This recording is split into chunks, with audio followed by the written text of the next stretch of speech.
Hey, sanibona ngaza kwethu. Makhanya lo okwamakhanya umfana bathi ubuntu mabande bakwethu. Mana. Ngiza nendaba. Balazi udaba. Yayizinto. Yes. Akeke siphendule undonga. Kwale inkosi. General, Lieutenant General Nhlanhla Mkhwanazi. KZN Commission.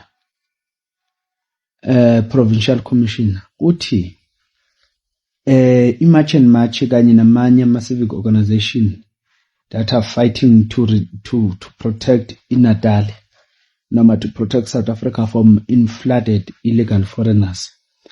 Uthi uGeneral Nhlanhla Mkhwanazi, South Africans must not take the law into their own hands. Ake senze sona ke sincede undonga kwale nkosi baba Mkhwanazi baba wemfowethu ake sikuncedelana wendonga ithindo uthi wena ake siqale la emagameni akho uthi wena kufanele mabebona i-unlawful thing kufanele bayi-report kuma officials aka SAPS. Ake siqale lapho ke silungise wendonga usukela July waya ku National TV ndonga usukela waya ku National TV uyo reporter i-crime that it has been done by SAPS and their officials and senior officials working along with drug cartels. Why? It is because it was not easy to take the things or the cases to the police. Same you ndonga uthi citizen must take the same thing that ekuhlulile wena ukuyenza uthabayise to the same police that are corrupt even today.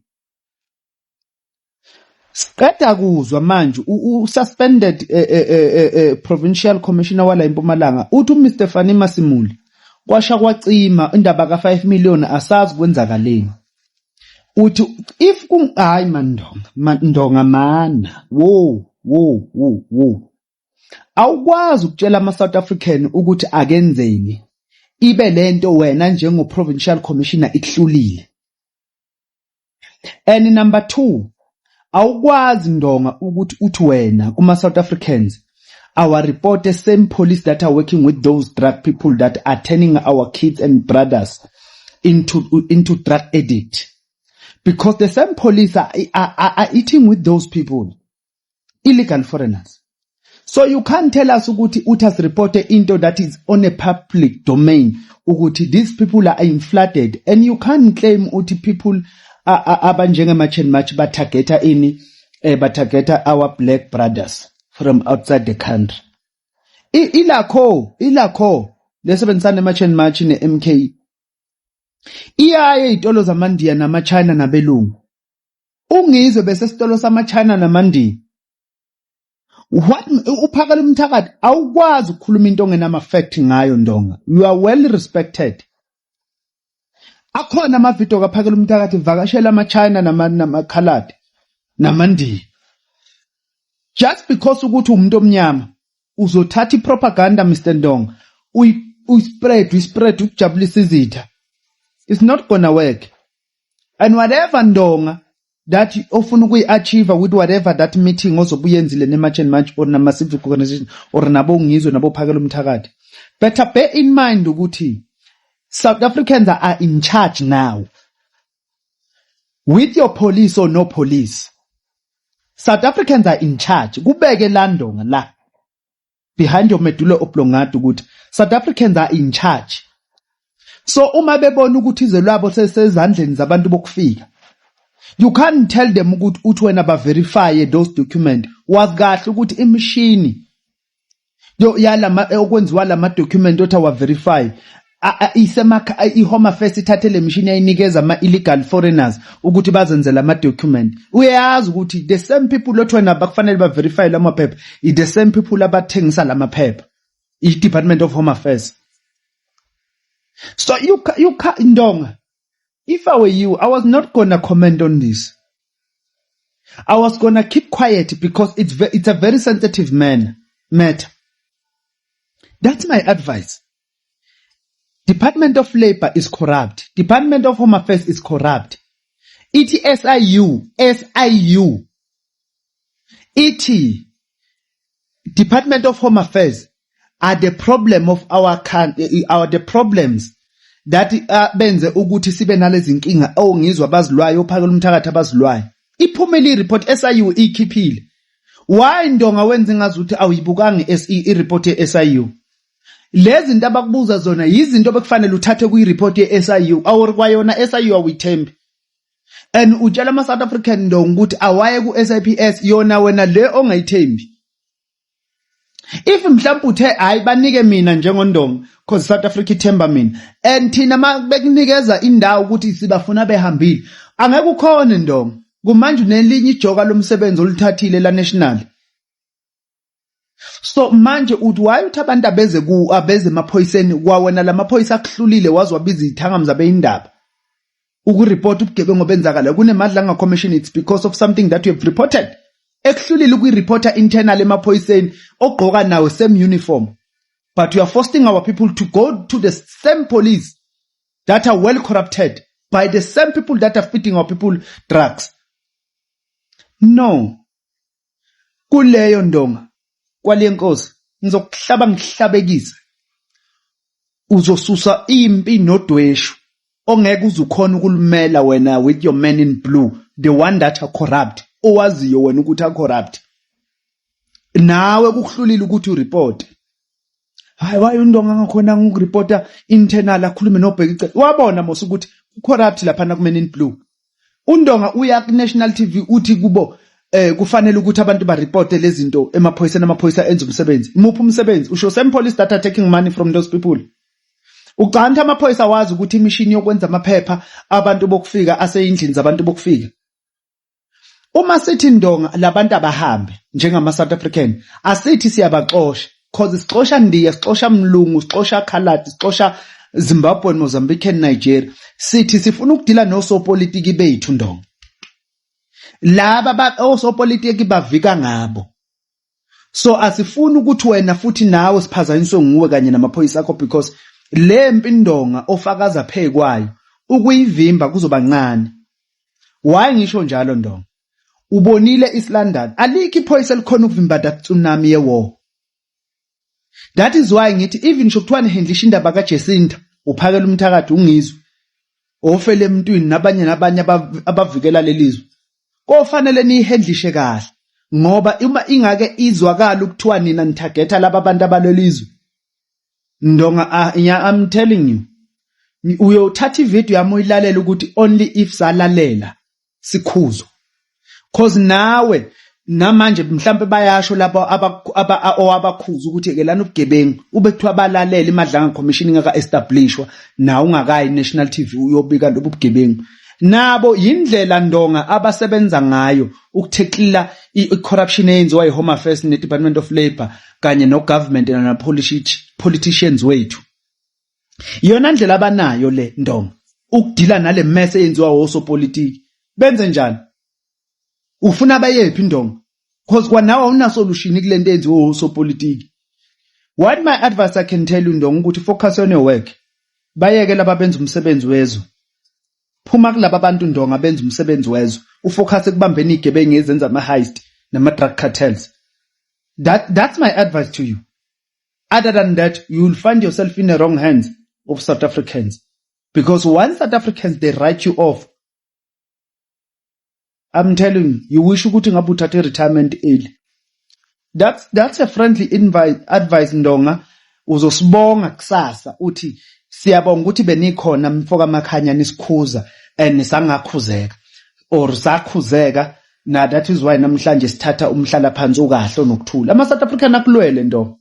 Awuzokwazi ukukhuluma into ekhuluma public so akulwele ama South African and asho ukuthi lizosha uma kungenzeka ungabuyele emsebenzini.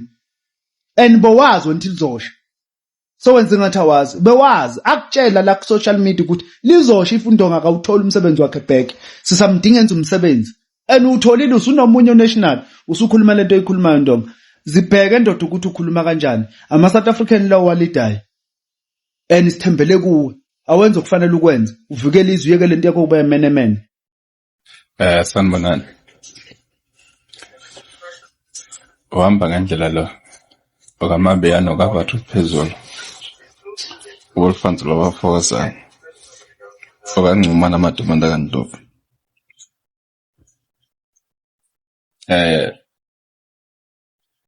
ngizokhuluma isiZulu ke namhlanje somegeqe ngikhombisa ukuthi ngumZulu ongabhendiwe ngumtsinzi futhi okuyimilela kwaZulu Natal ngasenkandla mina angibhendiwe nje futhi angilona ikwelekwele ngifuna ukukhuluma nje isiZulu esomegeqe siqondile ngifisa le video u-provincial commissioner wase-KZN ubaba uMkhwanazi ayibona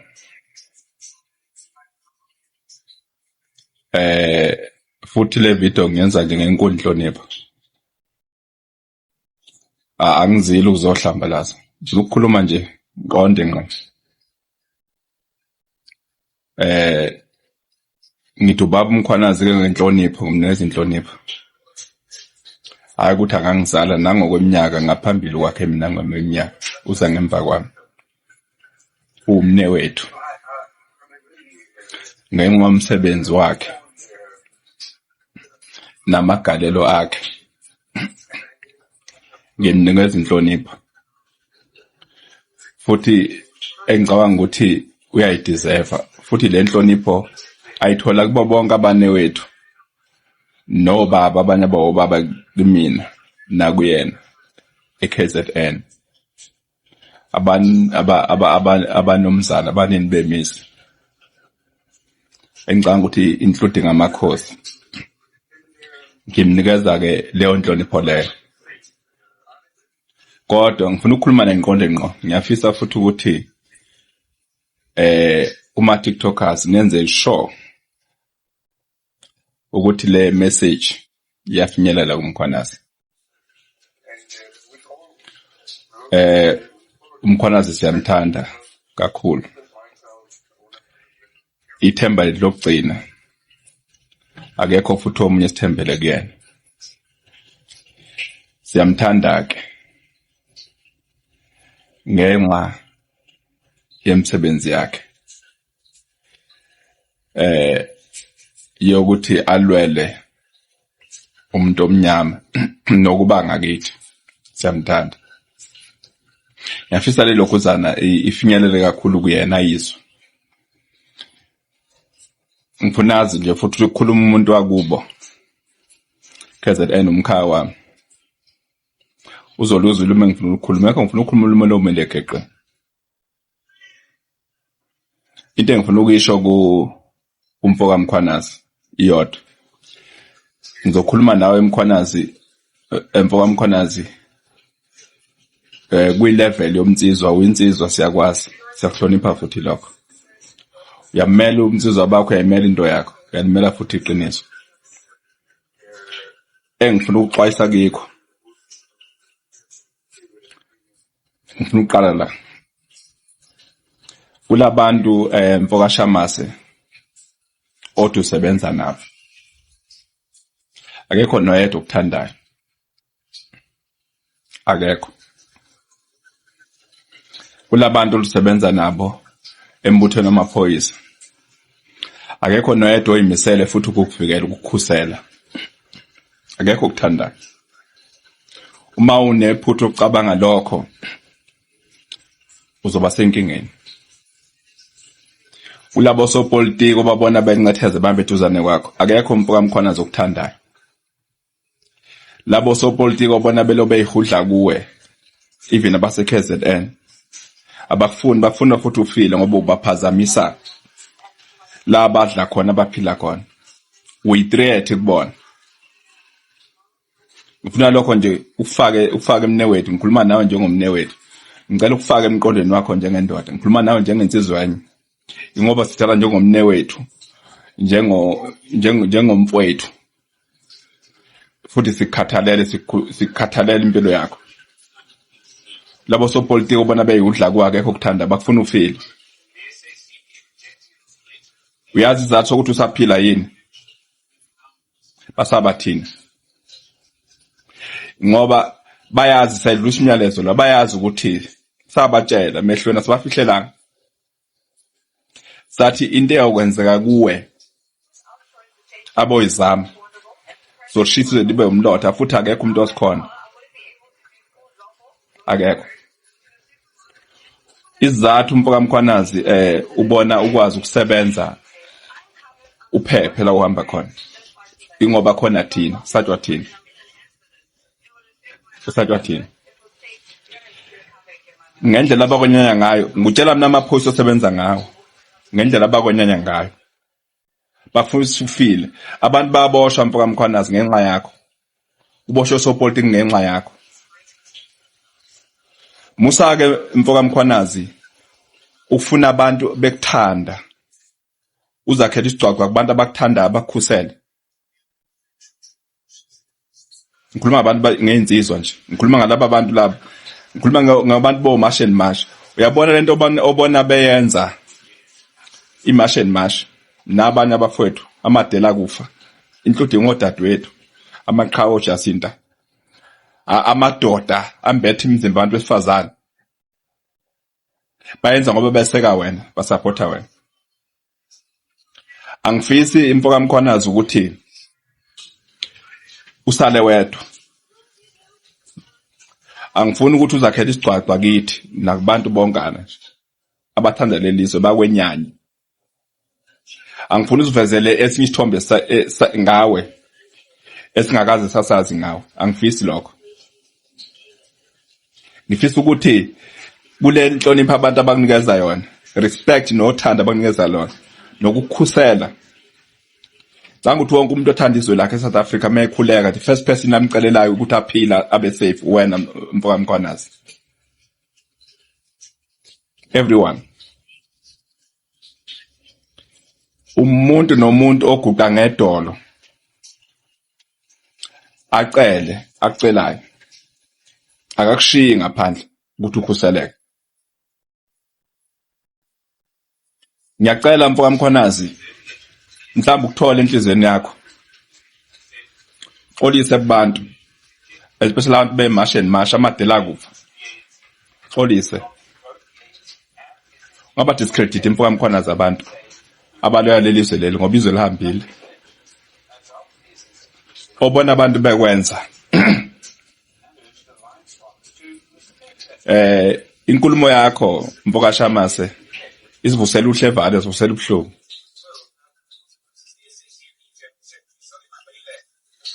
Obona abantu bekwenza kwiground asidlali la, asidlali mfoka Mkhwanazi. Silwala lelizwe leli lethu lidayiswa futhi oza kwenu. Awukwazi mfoka Mkhwanazi ukuzodiscredita thina kwiground. Asazi noma mhlambe usithatha kancane yini. Awukwazi ukudiscredita.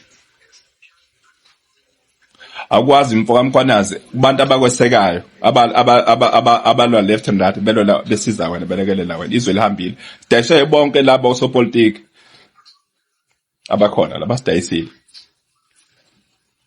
Mfoka Mkhwanazi. You owe laba bantu abakwiground apology. Ungaba discredit uzobatshela ukuthi uzokuveza. Mfoka Mkhwanazi siyazi ukuthi uyile esikoleni wafunda. Kodwa kufake futhi emqolweni wakho kwazi lokho mne wethu. Ngutshela nje mina njengomne wenu. Laba bantu babona behola ama-march and march bafundile mfoka Mkhwanazi kakhulu. Kunengcitha buchopho. Abantu abafundile mfoka Mkhwanazi akulona uqukaba lolo libona lapha. Abona laba maqembu lawa ngama-1990s ababulala abantu lapha eGoli. Ubulawa abantu besinye inhlanga sibulawa sawusibanywa. Akubona labo bantu laba akulona uqukaba lolo lapha Mkhwanazi. Those are academics. Those are philosophers abantu abalida lama march and march wabona. Kunabantu abafundile abawaziyo futhi umthetho abawandathanda kakhulu. Siyavuma mfoka Mkhwanazi uNkulunkulu akunikeza ithuba nokuhlakanipha. Ayisaqhubeka le video yami. Siyavuma mfowethu kaShamase uNkulunkulu akupha ukuhlakanipha ngoba wazala uhlakaniphile. Into yakwenza ukuthi ukwazi ukuqhubeka nokufunda ngoba wahlakaniphile. Siyavuma lokho futhi asikudiscredit. We appreciate the person that you are. And even yourself, we appreciate you, the man that you are. A South African man, the only man that decided to stand with us as ama South African citizen. Siyakuhlonipha kakhulu lokho, siyathoba kulokho kakhulu. Kodwa lokho kungakwenzi uthando singikezana nenhlonipho singikezana kwenze kukunikeze mfo kaShamase isibindi sokuthi ungahloniphi usidelele, ungasithathi kancane. Ungasedeleli. Ungasedeleli. Le nkulumo mfo kaMkhwanazi ubuyikhuluma ku media. Mase silokhuza sesiconclude. Ithi thina sinengqondo. Asazi lutho futhi. Ngiyacela mfo kaMkhwanazi sihloniphe njengabantu base South Africa sikuthanda siyahlonipha futhi thina. Inhlonipho mfo kaMkhwanazi is mutual. Uhlonipha abantu ukuze bakuhloniphe. Ubona sikuhlonipha ngoba ukhombisa inhlonipho kuthina. Kuyinhlonipho ukuhlonipha njengezwe ukusilwela umele iqiniso. Ukwazi ukudayisa ngempilo yakho. Kodwa lokho kungakwenza ukhohle ukuthi njengoba sikhona nje sila singabantu futhi sikhathazekile ngekusasa lelizwe. Futhi sesinengekile ngendlela osopolitiki abadayisa ngalo izwe phambi kwethu sikhona. Simele we are on our own. Akekho umuntu osiza mfo kaMkhwanazi. Akekho. Siyahlonipha mne wethu kakhulu. Siyakuthanda futhi. Futhi we are prepared to die for you makufanele sife. We are prepared. The reason mfo kaMkhwanazi ubona lelizwe singakalishisi ngoba hlonipha wena. Because ukhona into oyiqalile ekhombisa ukuthi ufuna ukubuyisa ilizwe leli ulandele umthetho ungabi ukuchitha kwegazi. That's the reason why sibona sithobile. Futhi lokho akusho ukuthi mfo kaShamase lokho ngasikhona ngeke usikhona mfo kaShamase ngeke uzukwazi ukusikhona ngeke. uNkulunkulu kupha amandla ukuthi uhole ube kuleleni le yakho la ukhona la sikubeke khona. We appreciate you, we protect you wherever we are. Nabantu bayazi base besabathina ubona bengeke bakwenzela ukuthi ngoba basabathina the masses on the ground because siphumela obanda sakweseka asayifihla sakweseka sathi hands off uMkhwanazi. Akekho umuntu othinta uMkhwanazi kuba kasithintanga thina yokuthinta ethina. Asifisi lokho ukuthi ukukhohlwe bese uya kwimedia uzosedelela. Uyadiscredita uma uzothi asazi lutho. Siyazi lesenzayo. Akubona uNquqaba la mfo kaMkhwanazi lo lokuyigrand lapho libona lapha kulona uNquqaba. Abantu abafundile academics khona abafunde ngaphezulu kwakho. Khona ama lawyers lapha who are leading lokho sa. Si decide mfo kaMkhwanazi ukuthi sithathe umthetho ngezandla zethu for lelizwe. Asibulali umuntu thina lapha akekho umuntu esimbulalayo. Akekho umuntu esimshayayo. Mani uzwa kuthiwa be report khona abashawayo. Abantu abebeshawa bebesuthi induku. Ilama phare okuthiwa kusetshenzwa kwiground le machine match. Bebenza ubugebengu. Ilabo abantu bebeshawa hayi ukuthi bekushawa umuntu okuhamba. Akho umuntu ohamba oshaywayo oke washaya. Kushala abantu abenza izinto ezirong khona kuzothiwa ukuze thina kuthiwe thina lapha machine match silokhuza sihlukumeza abantu shaya abantu beshala abo bantu. Ingane noma umphumuzi mfo kaMkhwanazi ziyashaya. Yashaya umuntu obheda uyakwazi nawe lokho. Uyakwazi. Na ngokomsebenzi wakho kunendawo la uyakhona ngenxa yobugebengu ufike khona unquma abantu. Khona lapho umuntu ofunda nqunqa khona mfo kaMkhwanazi. Ufike banqunqa abantu. Akwazi ukuthi akweke bathi ufika amasaji umuntu ogangayo ohlaswa umphakathi ophazamisa inhlalonto yomphakathi. Bekushaya umuntu kanjalo ke lapha akazikho umuntu okashaya. Sihloniphe emntaka baba njengoba sihlonipha nathi. Ngiyafisa kule meeting othi uzoba nayo banginiphathe laba ngibe khona ngifuna ukubona ngutshele emehlweni. Mina unfortunately akekho umuntu engimesaba mfo kaMkhwanazi. Mina personal yikho ngivela ungibona ngekho umuntu engimesabayo mina noyedwa ngimsamba ngekho umuntu engisabayo hlonipha kuphela ngekho umuntu engimesabayo ngoba nawe sikuhlonipha hayi ngoba sikwesaba